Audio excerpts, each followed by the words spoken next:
come once again to discuss things.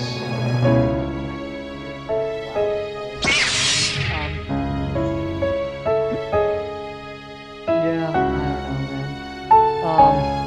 I just finished posting the episode and the clip that Cap chose. He got back to me nice and quick, which was awesome. Oh, yeah. Screaming in that movie. You ever noticed that? Yeah, you want to go ahead and get started right away then? Sure. Okay. Hi everyone, welcome to this ultra mini-sode of Geeky Gentlemen. I am Sid Part 2, joining me today is Steve Baxey, and this is a video that we promised to do while we were doing our Hellraiser review, because neither of us liked that film very much, and we couldn't conceive of why it had such a cult following and so many damn sequels. So we decided that we'd give it another shot, because there was just enough good to reason watching the sequel and hoping that it improves. So Steve, here's the $1 million question. Did the movie improve? Yes. By much? Not really. Okay, that's it. Everyone, thanks for listening. No, really, that's about it. It improved by a little bit. It had more of a focus, I guess. Yeah, little baby steps, and they certainly go more that you can tell they actually have a budget this time, so they certainly take it further.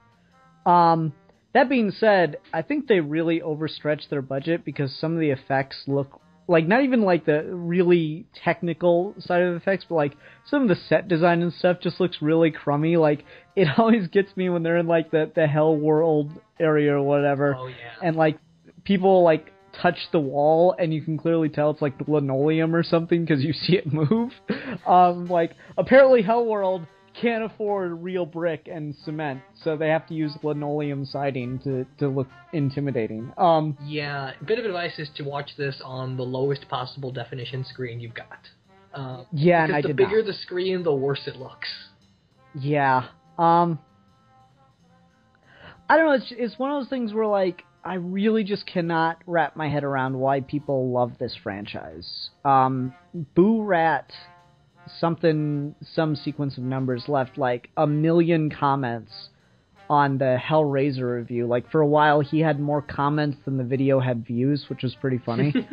And like, he explained all these different things and like what really made the movie work, and it was an enlightening perspective, but it didn't change my mind at all. Yeah, Eric and I had a conversation about it, where he tried to convince me that it was more of like a satire of Harlequin romance novels, and I guess I can sort of see where he's coming from, but the movie isn't very upfront about that. I wouldn't even begin to know where that interpretation starts, and I think it's completely abandoned by the time you get to this one. Yeah, I mean, this one clearly has more of a direction. It's just a matter of, I still don't think the movie's really about anything. Yeah, you get a little bit more of the mythology, but then they kill off all the Xenobites and Pinhead by the end of the movie, or not even by the end of the movie, just randomly in the third act, they all die off, and so, once again, it's not Pinhead's fucking movie. No, it's not. The Xenobites don't even really matter for most of this.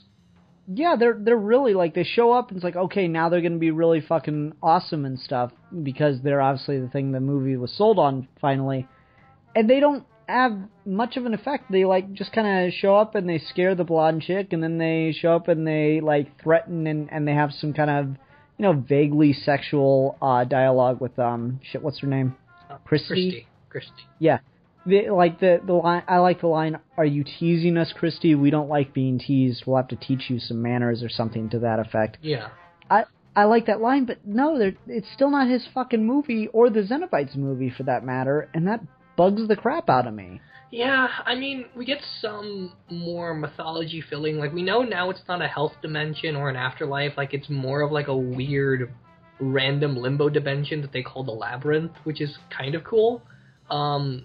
The thing about Pinhead being like an old British soldier, I guess, could potentially be interesting if we had like any context for that. It's just that it doesn't go anywhere. Exactly. Like, it's kind of introduced as if it's gonna be some kind of important plot element, and she does remind them that they used to be human, and that's what convinces them to attack the newly formed Cenobite. But still, it doesn't do anything. It's, we just kill off the, guy on the damn poster. What the shit? And not to end the movie or anything like any other regular slasher flick style horror movie would do. He just fucking dies. Yeah, and I mean, this is another one where I just didn't think it was, all that scary anywhere. It was kind of cringeworthy in places, but we didn't get anything to make me not miss the Cenobites. I just kept watching the clock, wondering where they were. Yeah, it definitely turned up the gore a little bit, and that's helpful. Like I said, it's pretty much, I guess my big come down on it is the first movie but with a budget. Yeah. And that's disappointing. Because not a big enough fan of the first movie.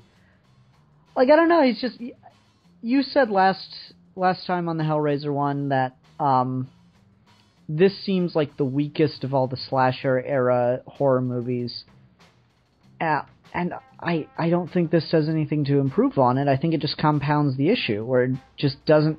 It has more direction, but it still doesn't know, exactly what it wants to do with these characters. Yeah, I still haven't gone back and read the short story or looked into any of the other fiction outside of the movies, but I feel like this could be brilliant, and it's not.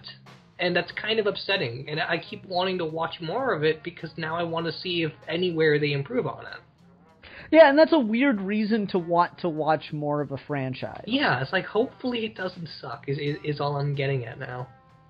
Yeah, and I don't have that. I wanted to watch the second because there was enough I enjoyed about the first that I wanted to see where they took it. And the second one, it certainly, I enjoyed it more, but not enough to really make me want to see more of the franchise because I'm genuinely invested in it. More of just to see, okay, do they ever really get hold of what they want to do with it? And from what I understand, that's even less likely because from what I've heard, other, the studio just kept putting Pinhead in completely different horror scripts. They just had a horror movie that they didn't think would sell very well, but they put Pinhead in it, called it Hellraiser something, and therefore it would, and then put it out in the world so that it would actually get money at the box office. Yeah, that's pretty much exactly what I had going in my head with it. And so that's just, it's really just an uninspiring kind of thing to look forward to. It's like my problem with Star Trek times 1,000. Do you know whether or not they recycle footage from the first one or reshoot it? Because it looks a little bit better in places, and I can't tell why. Maybe they just redeveloped the film. I didn't do any research for this. Okay, neither did I, because I just didn't care. Steve, that's your job, man. You're the one that's supposed to bring actual facts. I just make shit up. It's weird, though. I mean, I wanted to genuinely like this. I set an atmosphere for myself and everything to hopefully enjoy it more. And the opening wasn't bad at all. I kind of liked where we started, and then the whole thing just lost its footing.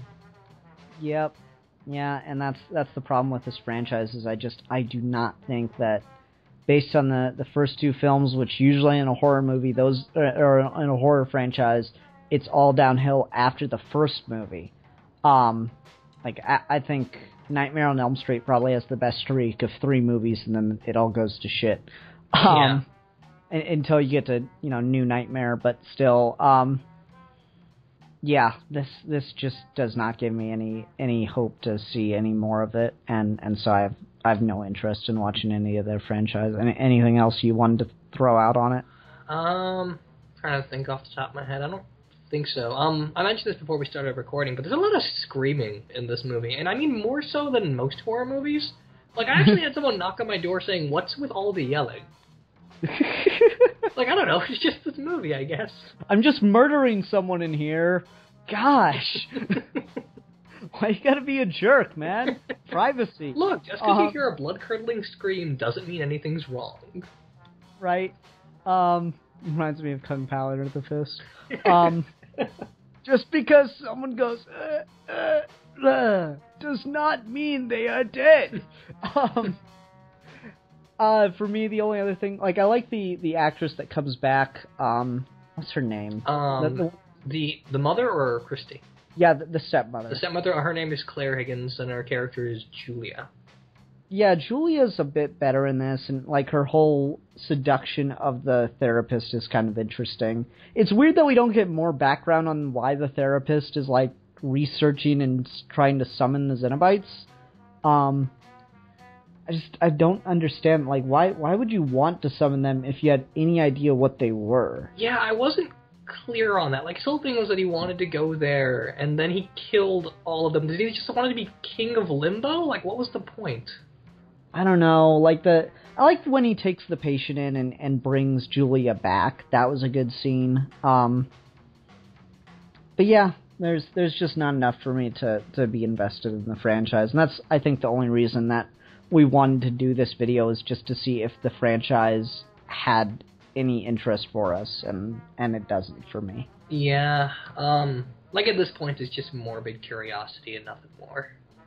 Yeah, okay, so let's go ahead and do a rating real quick, because I think we're already spinning our wheels, and it's been less than 10 minutes, I don't know. There's just nothing to say. You watch this movie and try to figure it out. Yeah. Okay, so I'm going to go ahead and give it 1.5 out of 5 bloody mattresses that are evidence. It's also weird that the totem for all of this is a fucking mattress. Right? Really? Come on. You can't think of anything more clever than a mattress? It's a symbolic thing because of all the sexuality. No, it's real. It's shit. It thinks it's being clever. It's weird that that it all derives from kind of a plot hole in the first movie, though, because she clearly dies in the hallway, and then we just find her body on the mattress and she's been tortured. I'm like, wait, what? And then that's their spin-off territory. So I'm like, oh, okay then. Anyway, go ahead, do your rating. Okay, I would give it... I forget what I gave the first one, but I think I'll just go with your score. 1.5 out of 5 lifeless torture porn demons. Yeah. Alright, everyone, thanks for watching. Stay tuned for Misery on Halloween Day, where we'll be joined by Captain Logan for that review. And until next time, I'm the Philosopher. And I'm the Politician. And we're your geeky gentlemen, and we will be discussing things.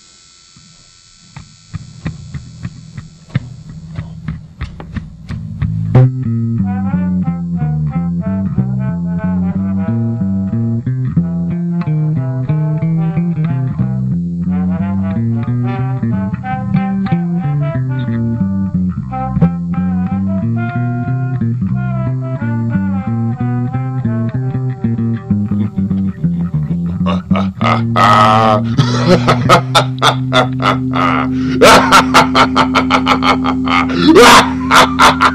ha!